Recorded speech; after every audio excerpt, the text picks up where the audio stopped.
¿Está bien? Los de campus me están escuchando y están viendo el PDF, ¿no? Joya. Sí, sí. Sí, se escucha. Buenísimo. Y lo tengo aquí.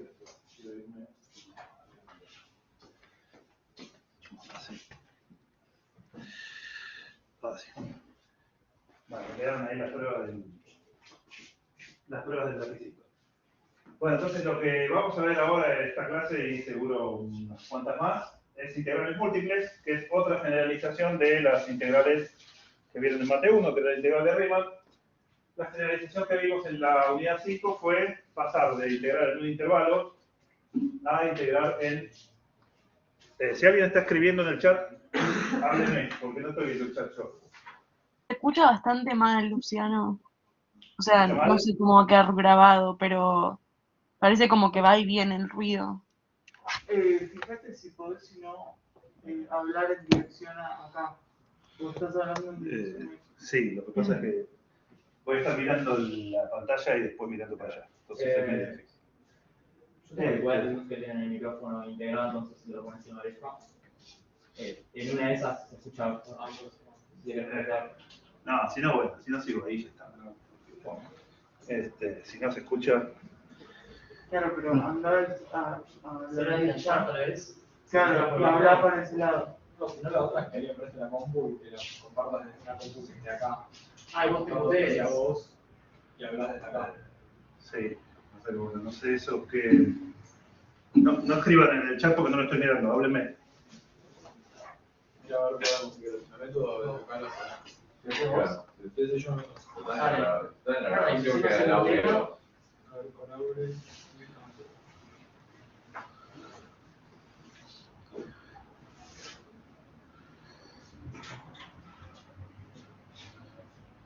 Ah, y si abre uno usted, pero cierra el mío entonces. Claro, Vos apagás el micrófono de ahí queda por ahí el micrófono. Ah, eso es bueno. Claro, está en la grabación queda parte. A ver, esperen un minuto que estamos probando eso. Porque hablar directo para allá, lo voy a hacer un minuto y después no, lo voy a estar mirando para acá y mirando para allá, va a ser inmanejable eso. Y van a tener que cambiar la salida del audio, porque si no va a salir Sí, todo sí, me voy a parlante. mutear yo. Sí, me voy a sí, mutear pero... yo y voy a dejar prendido el de él. Como que... Sí, pero vas a tener también que apagar el audio de la computadora, porque si no va a sonar por los parlantes en los que estoy sonando ahora y lo va a tomar el micrófono de la computadora. Eso es lo que digo. Hablar la ruedita, Luciano. Ah, sí, pero mutea.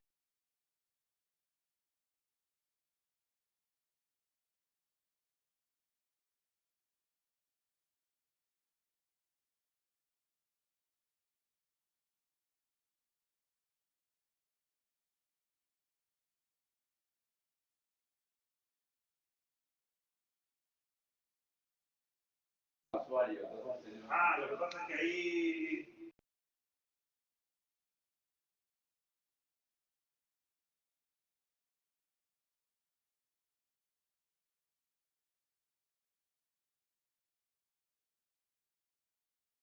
A ver, ahí te... Que, ¿no? Sí. Con micrófono abierto. ¿Ustedes me escuchan? Debería sonar por la compu, no debería sonar. No, la compu está apagada. Por eso. No sé igual por qué no te responden, no sé si... Hola, hola, ¿me Ahí está, escuchan? dijeron que sí. Pero ¿Me no sé si... escuchan? Tal vez tienen mucho delay. Tiene que salir por el audio. A ver que hablen, tipo que alguien hable. A ver, alguien hable. Hola, hola. Hola. Se escucha bien. Creo que está tan bajito, a ver, pará.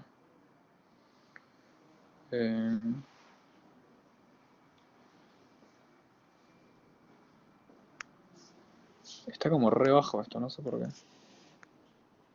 A ver que alguien hable de nuevo. A ver, ¿puede probar a alguien hablar? A ver si está Hablando subiendo. de nuevo. Hola, hola, ¿se escucha? 1, 2. Hablamos de nuevo. Lógico, ¿no? Sí, no entiendo por qué.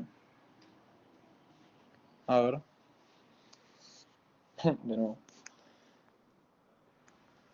¿Prueban de nuevo? A ver si alguien Hola, puede hola. hablar. Hola, ¿se escucha? muy bajo, Hola, no entiendo. hola. Ah, ahora no los escucho yo a ustedes. No sé Bueno, por si no, qué. para la próxima, o sea, vos agarrás tu computadora, Félix, y la ponemos ahí. Y ahora, si querés, acá, no pasa nada. Tipo, desde la compu. Acá, por ahí como Queda rarísimo. con el teléfono también acá por ¿Viste? No sé por qué. Se escucha muy bajito. Bueno, Sí. Claro, subir el volumen igual no se escucha. No, pero es tema de cómo se funciona el Blackboard de cosas. Sí, sí. Bueno, voy a seguir acá con la computadora entonces porque desde allá no se escucha. La próxima sí, por ahí puedo pedir un micrófono o algo. ¿No? A ver.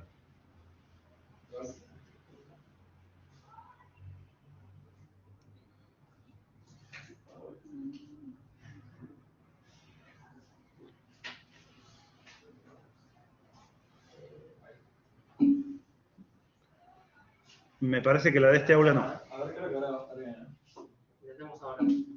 Además la cámara en un momento la desconecté porque necesitaba el USB para conectar la tablet. A ver si intentamos ahora. A ver, voy a apagar mi micrófono.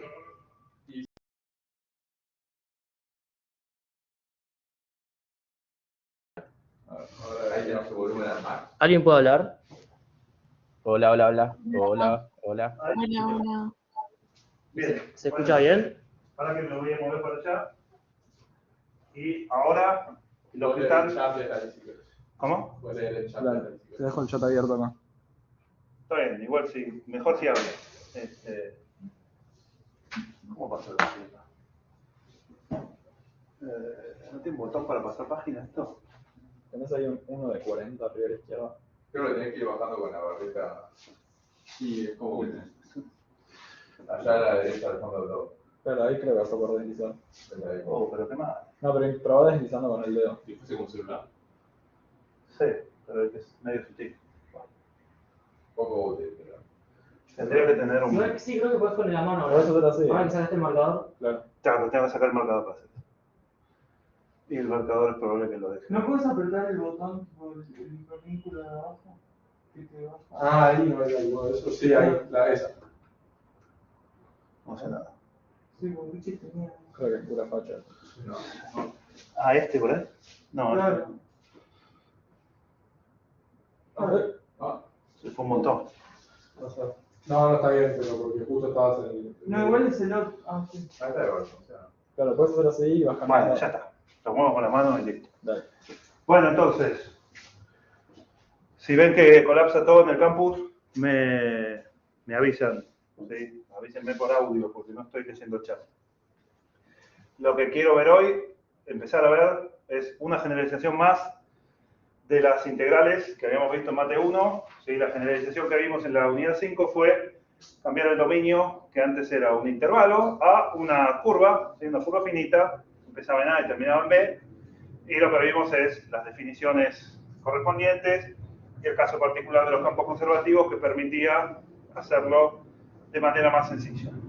Ahora lo que vamos a ver son también integrales en dominios multivariados, ¿sí? Sobre todo en R2 y en R3, pero que ya no van a ser unidimensionales, sino que van a poder ser bidimensionales o tridimensionales, ¿sí? O n-dimensionales en dimensión n. Entonces vamos a definir la integral doble, la integral triple, la integral múltiple en general, y vamos a ir viendo qué propiedades tiene, etc. Y, de nuevo, lo que vamos a tener que ver en algún lado es, bueno, cómo calcular las integrales. ¿Sí? Una vez que uno la define con algún límite, etc., vamos a ver cómo calcularlas. ¿Sí? Nosotros, los cálculos que vamos a hacer concretos va a ser igual que nos pasó en la integral de línea. Siempre que hagamos una integral, va a ser de una variable, ¿sí? Va a ser unidimensional. Lo que vamos a ver es cómo reducir el cálculo de una integral doble o de una integral triple a dos integrales unidimensionales o tres integrales unidimensionales sucesivas. Bien, eso lo vamos a poder hacer en dominios que sean sencillos, que van a ser lo que se llaman regiones elementales. ¿Sí? No en cualquier dominio vamos a poder hacer esto. La integral por ahí sí queda definida en cualquier dominio compacto, por ejemplo, pero en un dominio arbitrario no es fácil de hacer. ¿Sí? En cambio, en dominios elementales va a ser fácil de calcular. Bueno, y algunas aplicaciones que son parecidas a las aplicaciones de la integral de Riemann de una variable y... Así con un dedo. Sí, que lo estoy haciendo con un dedo, pero el otro queda cerca. No lo vamos a ver. Perdón, ¿y el más y el menos de ahí arriba hace zoom o es para hacer velocidad? Hace zoom. Sí, esto es zoom. Pero aparte toco con un dedo y hace... O con el lápiz, pero si no. Con el lápiz a veces es más preciso. A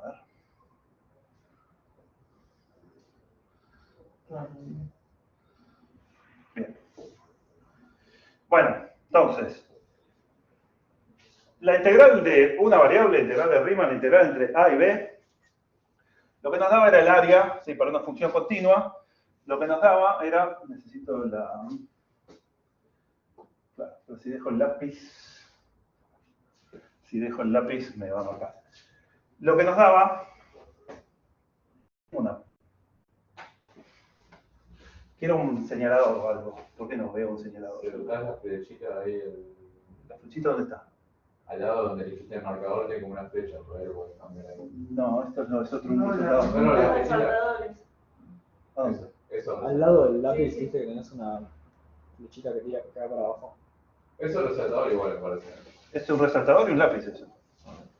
Bueno, esto es inmanejable. Me parece que voy a ir a la computadora porque de repente saltó a la página no sé cuánto. No, la nueva computadora, no sé qué cosa. Después, si Sí, ponemos sí, el sí. Es inmanejable esto. Apenas lo toco hace zoom. Sí, no, cualquier cosa. ¿Qué se tildó? No. Ah, ya está. Bien. Bueno, ya fue. Voy a volver a la computadora porque encima se fue a la página 35, ¿salvo? Sí, sí, flasheó.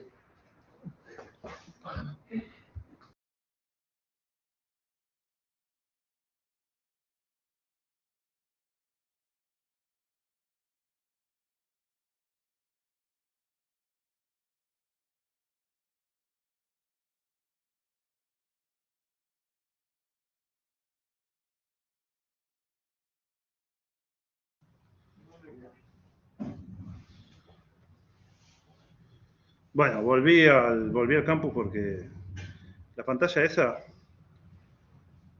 es difícil de manejar. ¿Me escuchan bien, no? ¿Están en el campus? La pantalla esa es inmanejable. Gracias. Voy a hacerlo con la tablet acá. Se completa. Claro, porque no tiene un puntero asociado al Acrobat, sino que tiene el puntero del mouse. Entonces cuando estoy en la pantalla no tengo puntero. Y además, apenas la toco, hace zoom. Tengo el dedo muy corto. Bueno, acá sí, pasamos página. Bueno, entonces, recordando nuestra interpretación de la integral de Riemann en una variable, era el área debajo de la gráfica de una función. Obviamente si la función era mayor o igual que 0, y si era menor o igual que 0, era el área con signo. ¿Sí? El área que si estaba por debajo del eje le poníamos un menos, si estaba por arriba le poníamos un más. Entonces, en dos dimensiones vamos a dar la interpretación equivalente. Si teníamos un campo escalar, ¿sí? Z igual f de xy, la gráfica iba a ser de esta forma, x y f de xy. Y entonces lo que podemos calcular ya no es el área debajo de la gráfica, sino el volumen debajo de la gráfica, porque la gráfica es una superficie, y entonces si yo tomo un dominio, un subconjunto del dominio de f de xy, que va a ser algo con área, y pienso que la gráfica de f de xy es el techo, lo que tengo ahora es un volumen en lugar de un área. Pero la interpretación es la misma, así como antes era el área debajo del gráfico de una función entre a y b, ahora va a ser el volumen debajo del gráfico de la función f de xy en cierto dominio D. ¿Está bien? Entonces la interpretación es análoga. Y por supuesto, en este caso sería la curva que sería como el techo de esa esfera. Claro, ahora lo que antes era el gráfico, esta curva, ahora es toda esta superficie. ¿Sí? El gráfico de la función es el techo. Antes el techo era el gráfico de la función que era una curva. Ahora el techo es el gráfico de la función, que es toda esta sábana que está acá arriba. Esta es la gráfica de la función, que es en dos dimensiones. Entonces lo que está pintado acá de celeste es el pedacito de techo que corresponde al piso D. ¿Sí? Entonces tomo solo esta parte del dominio y el volumen que tengo acá es de esta parte del dominio lo que está debajo del gráfico de F. ¿Está bien? El techo es lo que antes era una curva, acá es una superficie. Bueno, por supuesto, para que esto tenga sentido, vamos a ver cierta propiedad que tiene que tener la F, ¿no? Por ejemplo, ser continua o algo. Y una pregunta, acá como en vez de ser 4 cuadrantes y como hay 8, O sea, No, pero acá lo único que te solo- importa el signo es el signo de Z. Entonces, si Z es positivo el volumen, y si Z es negativo. Entonces, al igual que antes, cuando está ahora por debajo de Z igual 0, le ponemos un menos e interpretamos que es el volumen con signo. ¿Está bien? Bueno, ¿y cómo calculábamos, en principio, cómo definíamos la integral? Nosotros en Mate 1 hacíamos lo que se llamaban sumas de Riemann. Decíamos, bueno, parto al dominio en ciertos subdominios, al intervalo original en ciertos subintervalos, y en cada subintervalo hago una aproximación del área debajo de la curva con un rectángulo, ¿sí? Bueno, si yo hago la operación equivalente, pero ahora en 2 dimensiones, cuando parto el dominio, en lugar de quedarme con un pedacito de intervalo, ahora me voy a quedar con un pedacito de área, que puede ser algo rectangular. Bueno, esto de acá es un trapecio, pero es un pedacito de 2 dimensiones. Lo que voy a hacer, así como antes partía el intervalo que era el dominio en subintervalos, ahora voy a partir el dominio, que es algo de 2 dimensiones, en subdominios de 2 dimensiones que van a ser, en general van a ser rectangulitos, ¿sí? No lo podría partir en otras cosas, pero lo más común es rectangulitos. Y entonces, si yo antes sumaba las áreas de estas barritas rayadas, ahora lo que voy a sumar son los volúmenes de estos, bueno, paralelepípedos, que acá no lo pinté porque ya se iba a hacer horrible esto. Entonces lo que voy a hacer es tener muchos de estos chiquititos y sumar. Al igual que acá hacía la suma de todas estas áreas rayadas, acá voy a hacer un volumen para cada uno de estos y sumar. Y eso me daría lo que sería una suma de Riemann, pero para la integral doble. ¿Y qué va a querer decir que la función es integrable? Bueno, en una dimensión quería decir que si yo afinaba esto, si iba haciendo la partición cada vez más fina, el límite con la distancia entre los puntos X y tendiendo a 0, eso iba convergiendo hacia algún número. Si eso pasaba, la función era integrable y la integral era ese límite. Ahora va a ser lo mismo, solo que lo que voy a ir afinando son estos cuadraditos. Van a ser cuadraditos cada vez más chicos. Entonces lo que voy a hacer es ir partiendo el dominio en subdominios bidimensionales cada vez más chicos. Si el diámetro de esos rectangulitos que están en la base tiende a 0, bueno, voy a sumar infinitos de esos, y si la suma de esos volúmenes tiende a un límite finito, la función va a ser integrable y vamos a llamar integral a el límite de esos volúmenes. ¿Está bien? Es exactamente el mismo procedimiento de las sumas de Riemann, solo que ahora en lugar de sumar áreas de rectangulitos, sumo áreas de paralelepípedos acá que me van quedando chiquititos con el dominio, con el diámetro del subdominio tendiendo a 0. ¿Está bien? Eso es lo que puse acá. Vamos a empezar con la forma más sencilla del dominio, que es rectangular, ¿sí? Entonces, porque yo hago un rectángulo, parto cada lado del rectángulo en una cantidad de lados más cortos, y eso equivale a partir el rectángulo original en rectángulos más chiquitos. Entonces, si bien el dominio más general tendrá la forma esta que está a la izquierda, que es una forma arbitraria, o bueno, no tan arbitraria porque tiene que ser compacto, o sea, tiene que ser algo que no se vaya a todos lados. En principio el borde podría tener cualquier forma. Bueno, vamos a empezar con algo sencillo que es un borde rectangular. Y lo que hacemos es, bueno, este rectángulo es cierto intervalo AB por un intervalo CD. Si yo parto el intervalo AB como lo partía antes, en n puntos, y el intervalo CD en principio m puntos, si es la misma cantidad o es una cantidad distinta de puntos, en el límite da lo mismo porque ambos van a tender infinito. Así que a veces se usa lo que se llama partición regular, que es que los rectangulitos sean cuadrados y a veces no. Eso es cuestión de gustos nada más, porque como voy a tomar el límite con la partición siendo en diámetro a 0, da lo mismo que sean la misma cantidad de puntos o no. Bueno, voy a partir el dominio en rectangulitos, porque me va a quedar cada uno de estos subintervalos, por cada uno de estos da un distinto intervalo. ¿Y qué voy a hacer? Yo lo que hacía en la integral en una variable era para cada puntito del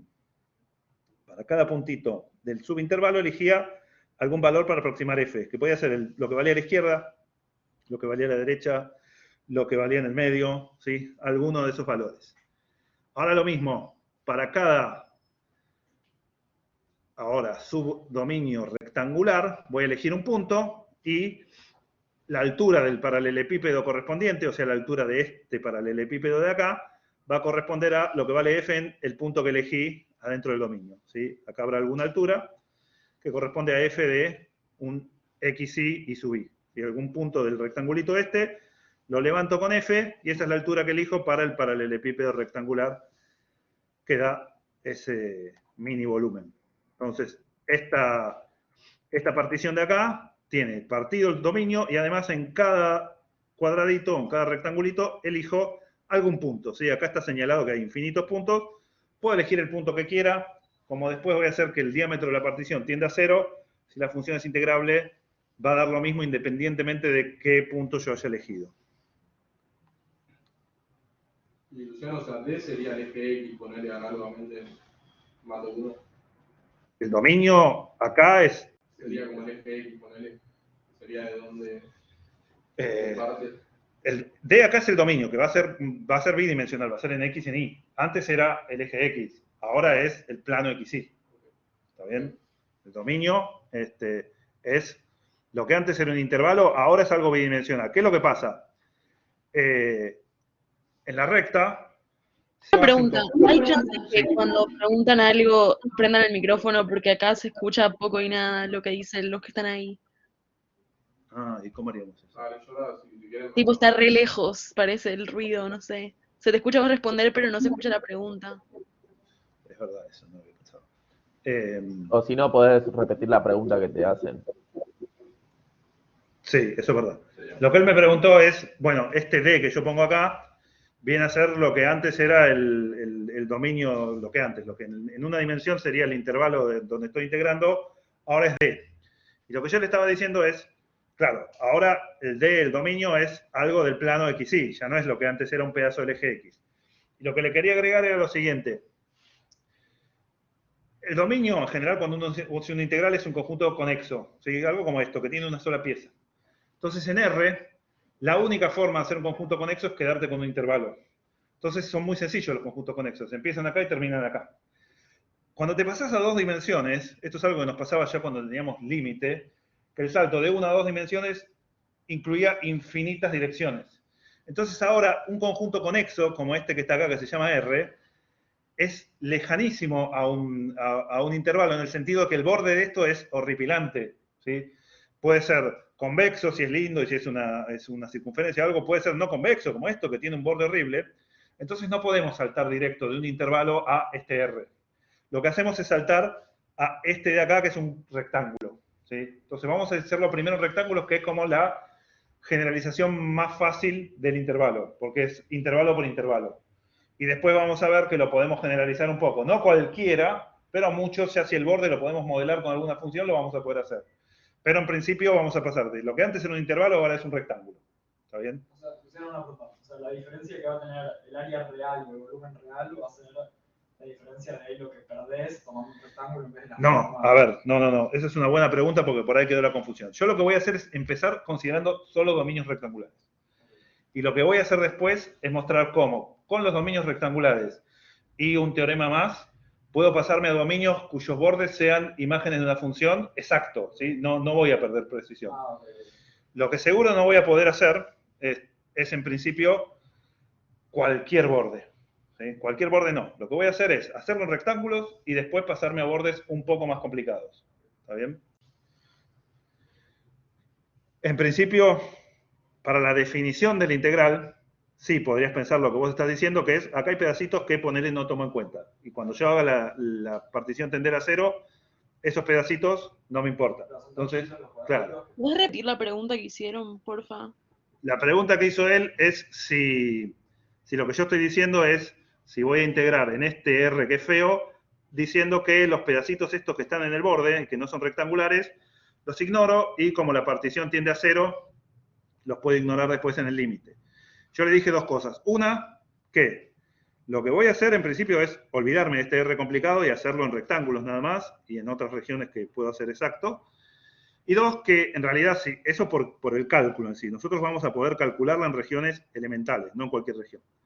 Después, en cuanto a la definición, si la integral está bien definida o no, el límite de la suma de los volúmenes estará bien definido, por eso que dice él, sí, es verdad, estos no van a afectar en nada y estará bien definido. Ahora, que esté bien definida la integral me sirve solamente como dato teórico. Una cosa es que esté bien definida y que yo sepa que existe el área debajo de eso, y otra cosa es que la sepa hacer.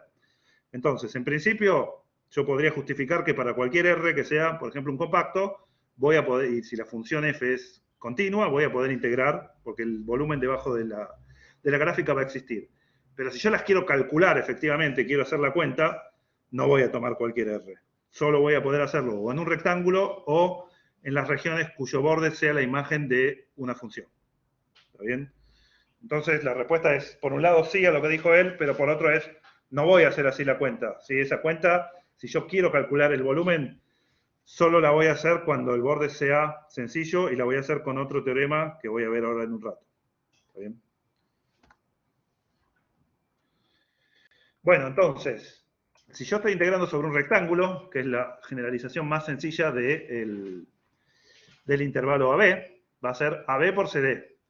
Hago una partición del rectángulo que consiste en partir, por un lado, el intervalo AB y por el otro lado, el intervalo CD.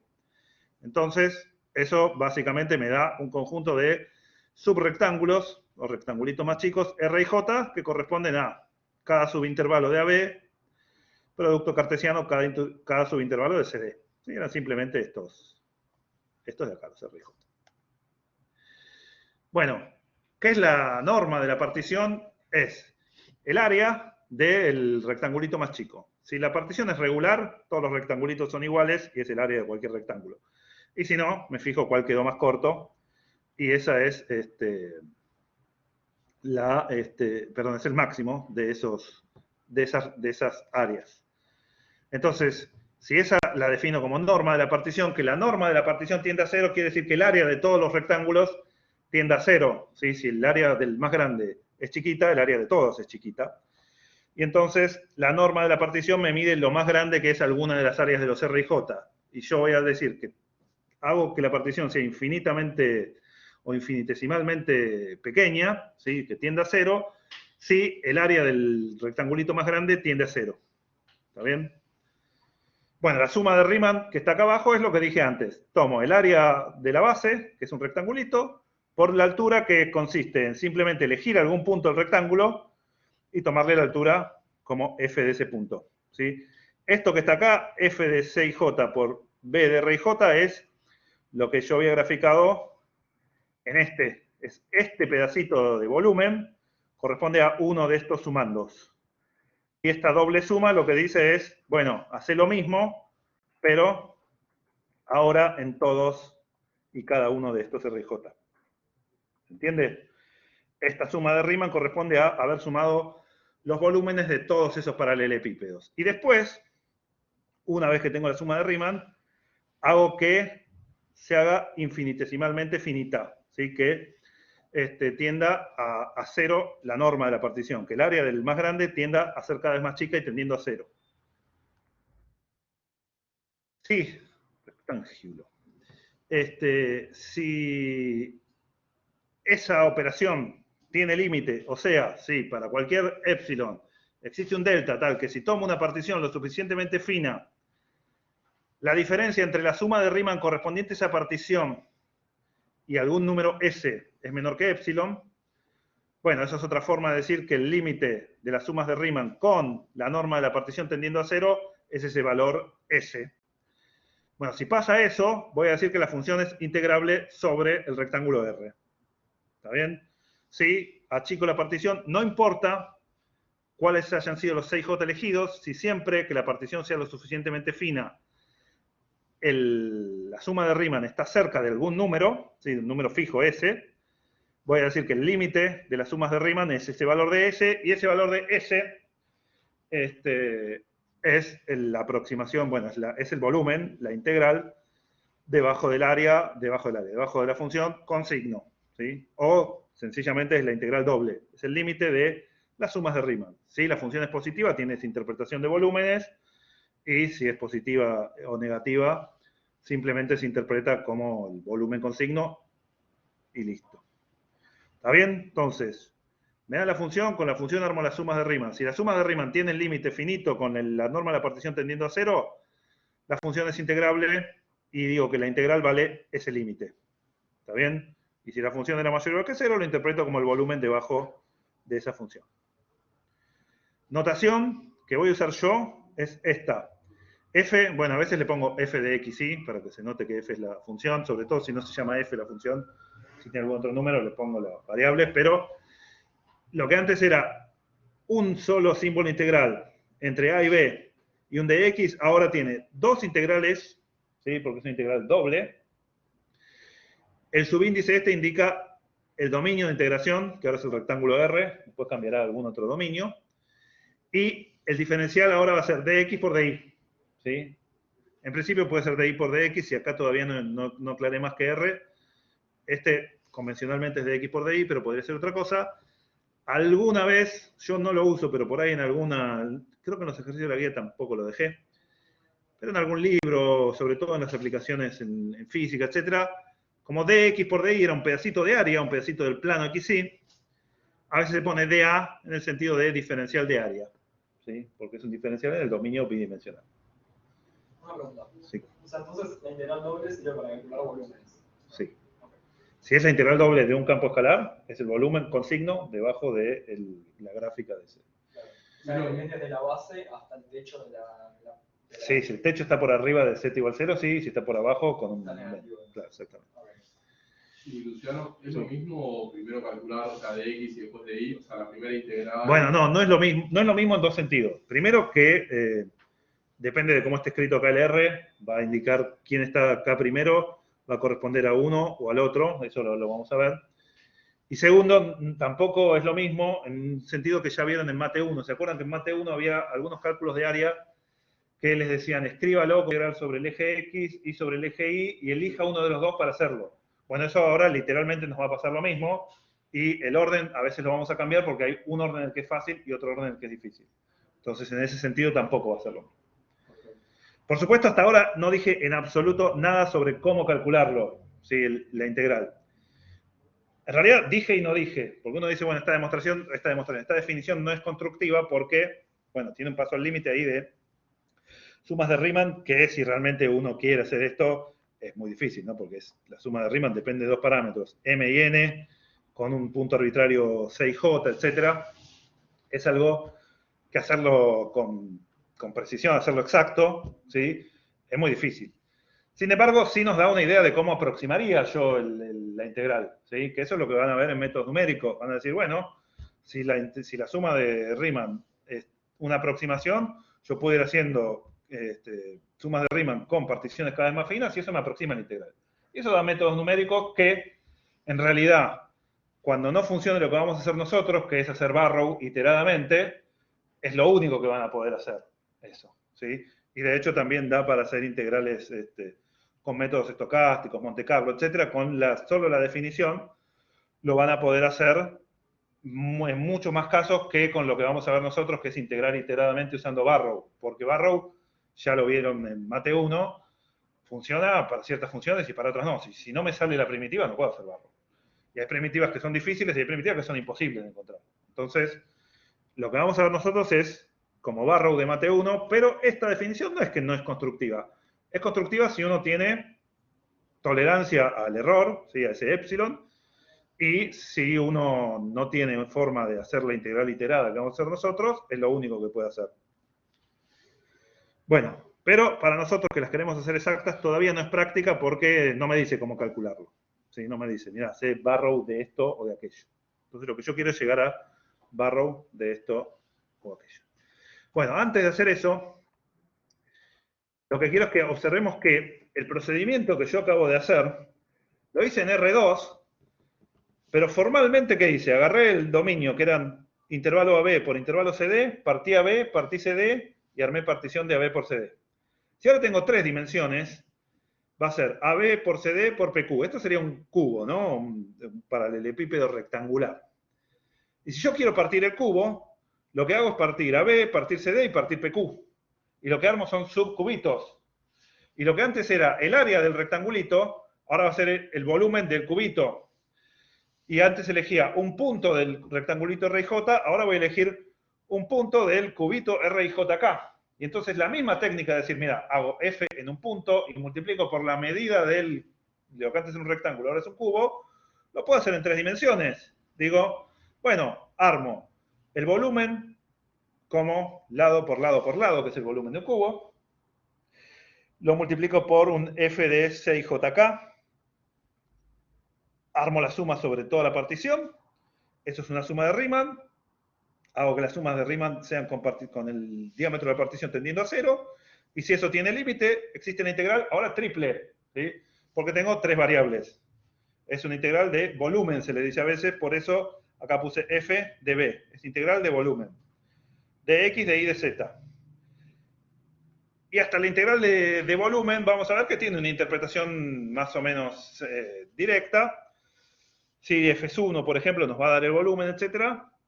Pero, bueno, además, en principio, este R en 3 dimensiones lo puedo dibujar. Es un cubo no, un paralelepípedo rectangular. Ya si me voy a R4, ni siquiera lo puedo dibujar.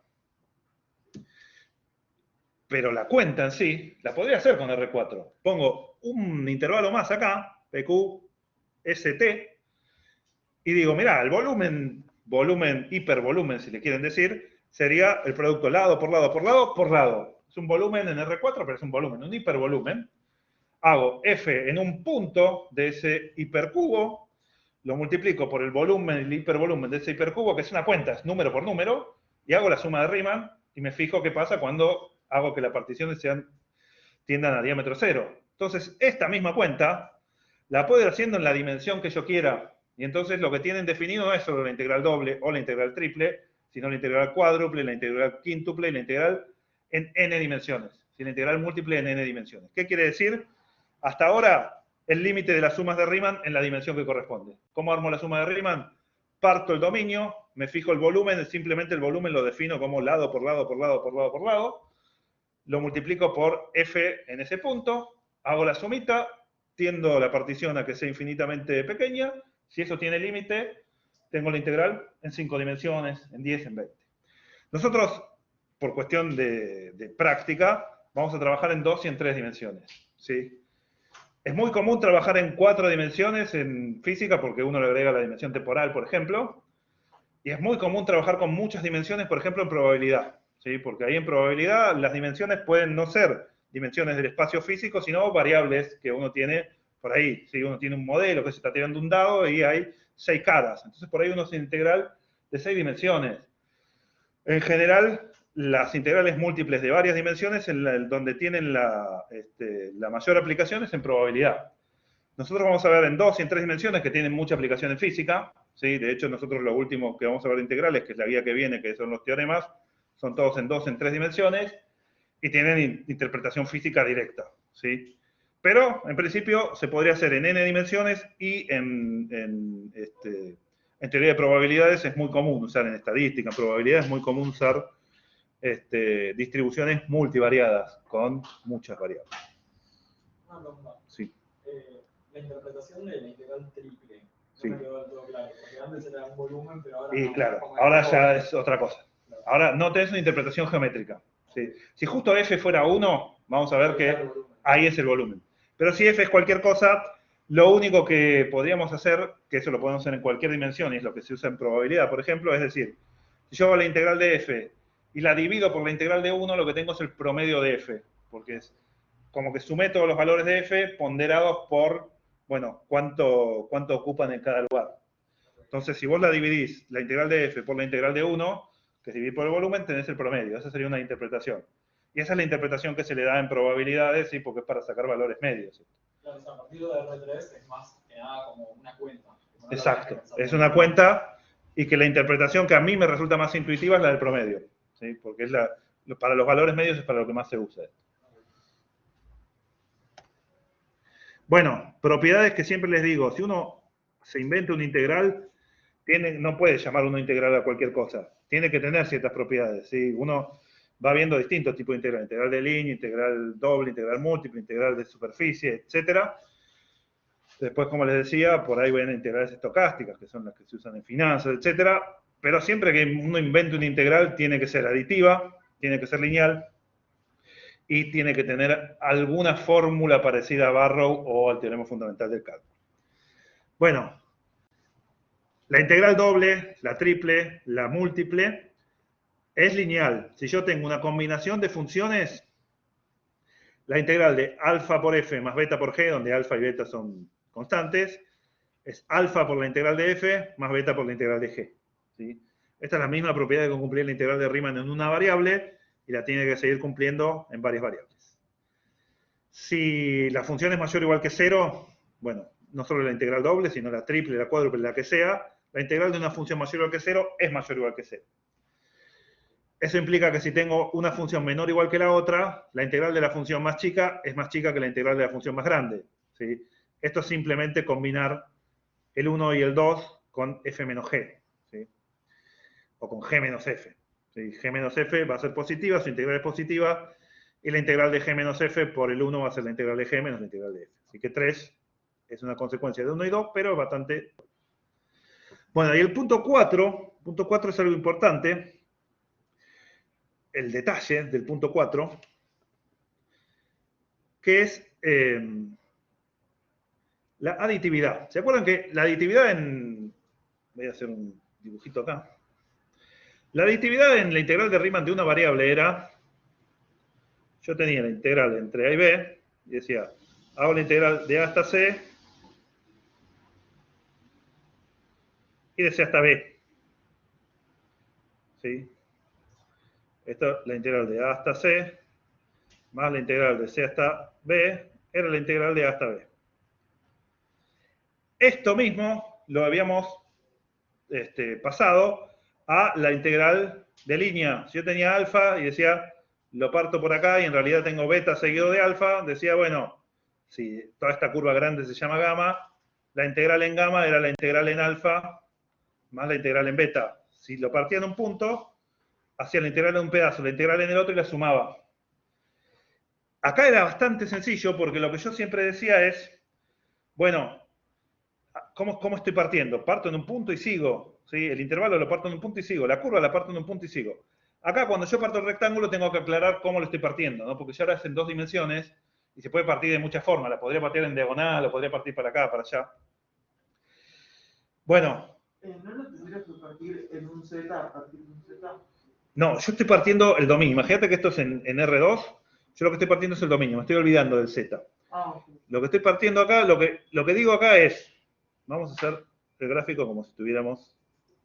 Yo pregunto, ¿Sí? ¿puedes repetir? Perdón que moleste tanto con esto, pero como que la mitad de la clase no se escucha si preguntan cosas y no... Lo que él preguntó es dónde... Yo estaba diciendo... Lo que yo dije de que tengo que partir en un punto, eso sí se escucha, ¿no? Sí, sí, eso sí. Bueno, en la de Riemann y en la de línea, parto en un punto y no hay problema. Entonces, lo que yo estaba diciendo es, tengo que aclarar cómo parto el rectángulo. Él me decía, ¿parto en algún Z particular? Yo le digo, no, olvídate del Z, ¿sí? Yo estoy todavía en el dominio, todavía no miré cuál es la F, que es lo que me importa para el Z, cuál es F. Yo lo que digo es que si tengo este rectángulo, en principio puedo partir de cualquier forma. Yo lo que voy a hacer es partir en, por ejemplo, acá. ¿Sí? Voy a decir que esta R es P unión Q, ¿sí? Y que P y Q tienen a lo sumo un segmento de recta en común, ¿sí? Nada más que eso, ¿sí? No puedo partirlo en P y Q de forma tal que P llega hasta acá y Q llega hasta acá y tienen un área en común, ¿sí? Este no. Que P y Q tengan un área en común, no. Solo pueden tener un segmento de recta en común. Para que sea lo mismo que acá. Yo acá, ¿por qué justificaba que el área total era la suma de las dos áreas? Porque el área en este pedacito no suma nada, el área en un punto no suma nada. Acá el volumen sobre algo que tiene área 0, que es un segmento de recta, tiene área 0, porque es lado por lado y hay uno de los lados que es 0. Entonces el volumen, acá, no importa cómo sea z, el volumen debajo de este segmento, o arriba de este segmento, no aporta nada. Es como una feta de fiambre muy finita, relativo a todo el jamón, digamos. ¿Está bien? Entonces, yo puedo partir y usar aditividad siempre que el rectángulo de acá abajo lo haya partido en dos rectángulos que lo único que tengan en común sea un segmento de recta. ¿Sí? Porque arriba de ese segmento no se acumula volumen, porque tiene base sin área. Y entonces el volumen va a ser este volumen de acá más este volumen de acá, es la integral en P más la integral en Q, me da la integral en R. ¿Sí? Siempre que lo que tienen en común sea solo un pedacito de recta. ¿Sí? Que no sea como este que se solapan y sobra un pedazo de área. ¿Está bien? ¿Cómo, Bueno. o sea, eso como que sería que lo haces a propósito la partición así? O sea, si vos tenés un rectángulo y solo trazas una recta, ahí vas a obtener sí o sí dos pedazos Sí, pero diferentes. fíjate que yo acá lo que dije es que R es P unión Q. Si P y Q tienen algo en común, en la unión no te das cuenta. En la unión es como que solo estuvieron una Claro. vez. O sea, Entonces, sí o sí tienen que estar como, tipo, como una placa tectónica, ponele. Algo claro, así si como tienen que que se cortar. juntan. Yo le podría haber puesto que P y Q fueran disjuntos, pero no es necesario que fueran disjuntos, porque con que compartan ese borde, el borde no afecta en nada. Entonces lo dejo directo como P unión Q, pero que P y Q en su intersección no tengan más que una raya, ¿sí? Que no se solapen. Bueno, otra propiedad importante que siempre les digo es que el módulo de la integral es menor o igual que la integral del módulo. Esto valía para la de Riemann, valía para la de línea, vale para las múltiples, vale para cualquier integral. Se llama propiedad polar esta. Siempre, el módulo integral es menor o igual que la integral del módulo, simplemente es la desigualdad triangular llevada a integral. ¿Sí? Entonces, si el módulo de la suma es menor o igual que la suma de los módulos, el módulo de la integral es menor o igual que la integral del módulo. ¿Y la quinta propiedad nos va a servir para algo? ¿No no sirve para...? No me acuerdo ahora si hay que usarla en algún ejercicio, pero sí, suele ser bastante útil si tenés que acotar, si tenés que por ahí resolver algo que tenga una integral multiplicando y vos querés ver que eso multiplicado por otra cosa tiende a cero, etcétera.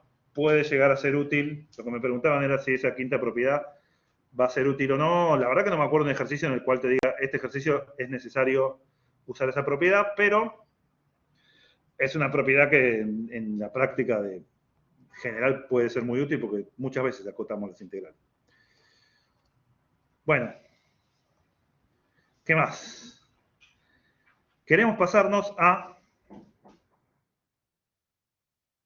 regiones un poco más generales. Entonces lo que vamos a tener que empezar es a decir qué propiedades tiene que tener la f para que pueda ser integrable. O sea, yo hasta ahora lo único que dije es si el límite existe y da finito, es integrable, pero no dije si esa f requería alguna propiedad o siquiera dije qué condiciones eran suficientes para que eso exista. ¿Sí?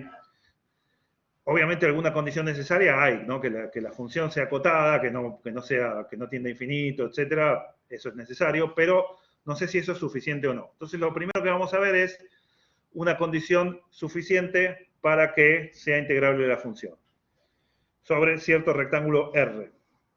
Entonces, si la función es continua, ¿sí? Seguro es integrable.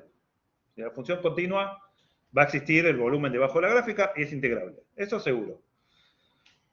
Ahora, si miramos esto de acá, el volumen debajo de esta superficie también está bien definido, pese a que no es continuo, ¿no? Porque uno dice, mira, voy a tomar el volumen de acá, este volumen de acá y lo sumo, ¿sí? Como que uno tiene,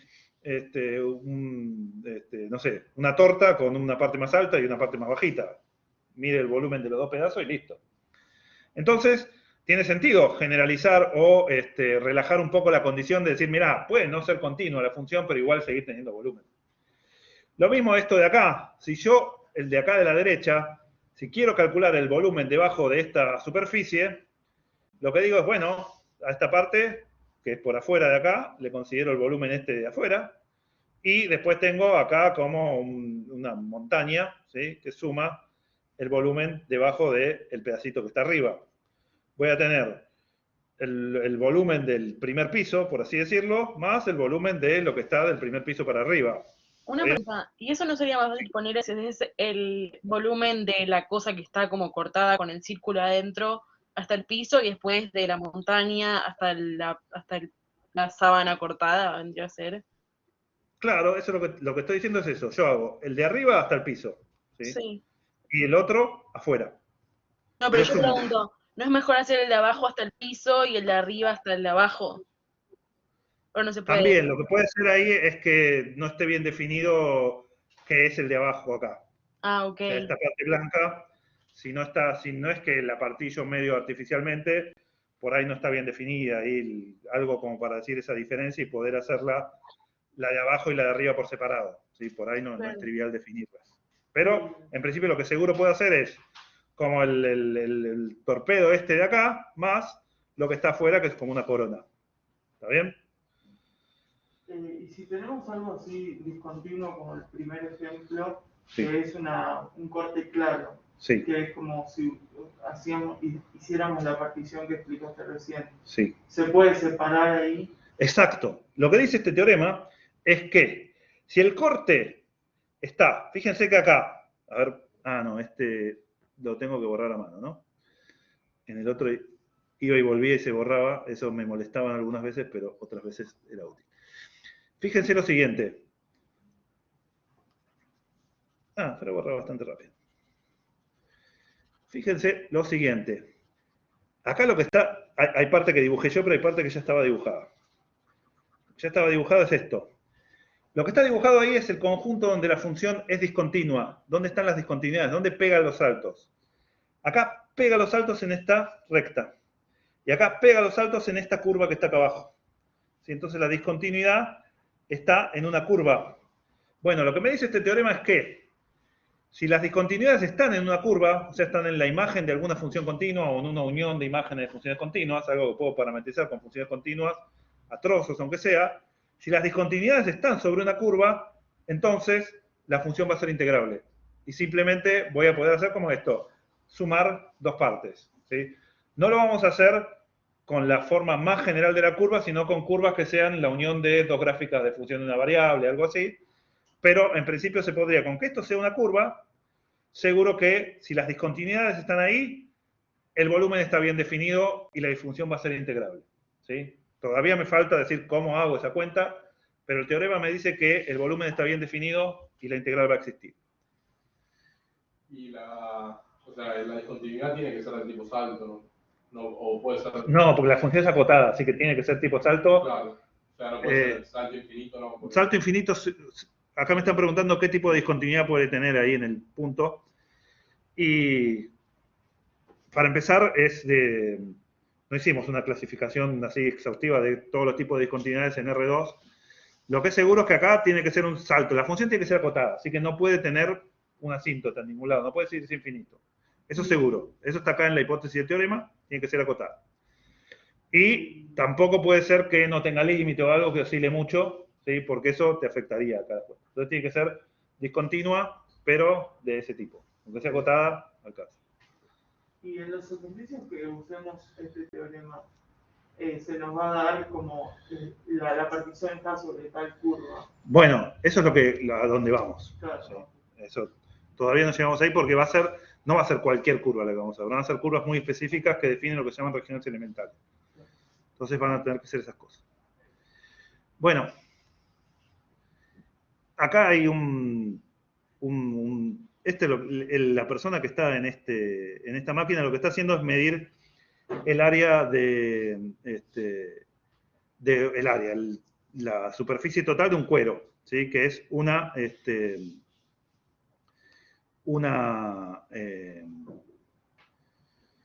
superficie, ¿sí? Con un borde feo, ¿sí? Y lo que hace es medir el área total. Entonces, ya con esto termino porque Fubini voy a dar la clase que viene, pero ¿cómo mide la superficie esta?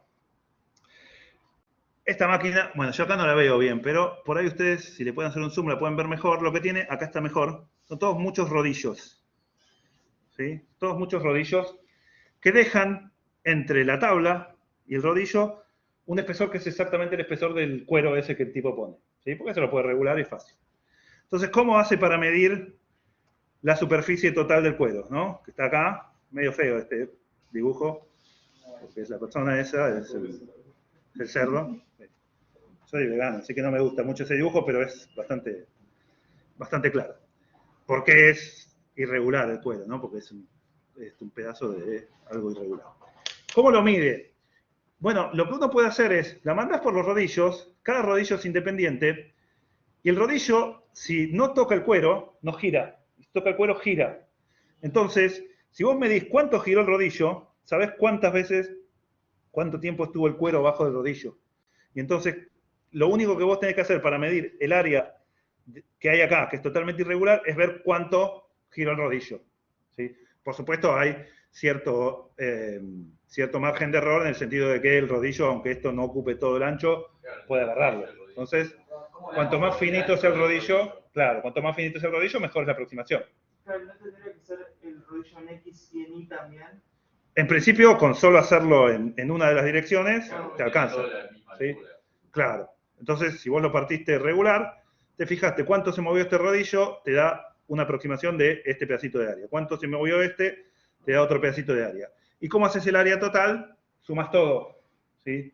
Bueno, eso es un teorema que es el primer teorema que vamos a ver la clase que viene, que es Fubini, que quiere decir, para hacer la integral, vamos a sumar primero en una dirección, ¿sí? Por ejemplo en Y, y después, una vez que hicimos el área, el pedacito ese de área, la sumamos en la otra dirección y sumamos todo. ¿Sí? Eso es teorema de Fubini, que lo único que quiere decir es cortar en fetas y sumar el área de cada feta. ¿Está bien? Es análogo a los límites iterados, ¿no? O sea, vas Claro, exactamente. Es análogo, lo que me dicen acá es, esto es análogo a lo de límites iterados, y es verdad, es como la versión de límites iterados o de derivadas parciales, pero para integrales. Exactamente. Y ese es el teorema que vamos a ver la semana que viene, que es el primer teorema que nos va a permitir hacer el cálculo. ¿Sí? Ya con esto termino, pero fíjense que el teorema pasa de la integral doble a dos integrales iteradas. Cada una de estas es una integral de Riemann de una variable. Entonces la sabemos hacer con Barrow. Entonces hago Barrow adentro, Barrow afuera, y eso me da la integral doble. Bueno, eso es lo que vamos a ver la semana que viene, el martes, porque el lunes es feriado. Entonces el martes voy a dar las 2 horas de teórica. O sea, depende de la función, te puede quedar cualquier cosa, ¿no? Te puedes integrar dos veces. Sí, sí. Y depende del orden en que lo hagas también. Acá me preguntan, dependiendo de la función, puede quedar más o menos complicado, es verdad.